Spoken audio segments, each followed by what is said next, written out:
అనేక మలుపుల తర్వాత బీహార్లో మరోసారి ఎన్డీఏ ప్రభుత్వం కొలువుతీరింది. బీహార్ ముఖ్యమంత్రిగా నితీష్ కుమార్ 9వసారి ప్రమాణ స్వీకారం చేశారు. బీజేపీ మద్దతుతో ప్రభుత్వాన్ని ఏర్పాటు చేశారు. నిన్న మొన్నటి వరకు ఇండియా కూటమిలో కీలకంగా వ్యవహరించిన నితీష్ కుమార్ ఇప్పుడు మళ్లీ ఎన్డీఏ కూటమిలో చేరడం దేశ రాజకీయాల్లో సంచలనంగా మారింది. దీంతో ఇండియా కూటమి పూర్తిగా విచ్ఛిన్నమయ్యే దిశగా సాగుతోంది.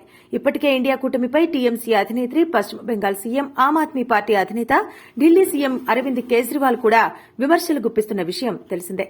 కాంగ్రెస్ పార్టీ తీరుపై వీరు అసంతృప్తి వ్యక్తం చేస్తున్నారు.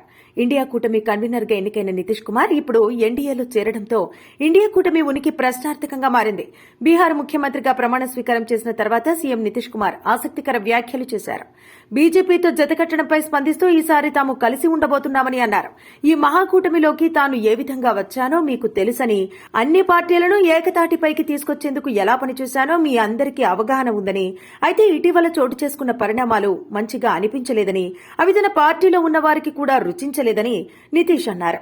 తాను గతంలో కూడా ఎన్డీఏలో భాగస్వామిగా ఉన్నానని, వేర్వేరు మార్గాల్లో వెళ్లినప్పటికీ తిరిగి మళ్లీ కలిశామని, ఇకపై కలిసి ఉంటామని అన్నారు.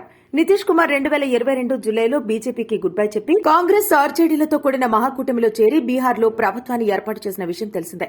మళ్లీ ఇప్పుడు ఇండియా కూటమి నుంచి బయటకు వచ్చి ఎన్డీఏలో చేరి సీఎంగా బాధ్యతలు చేపట్టడంపై సర్వత్రా చర్చనీయాంశమైంది. మరిన్ని అప్డేట్స్ కోసం మా ఫోకస్ న్యూస్ తెలుగును సబ్స్క్రైబ్ చేయండి. ఈ వీడియో కనుక మీకు నచ్చినట్లయితే లైక్ చేయండి, షేర్ చేయండి. మీ విలువైన అభిప్రాయాలను కామెంట్ బాక్స్ లో తెలియజేయండి.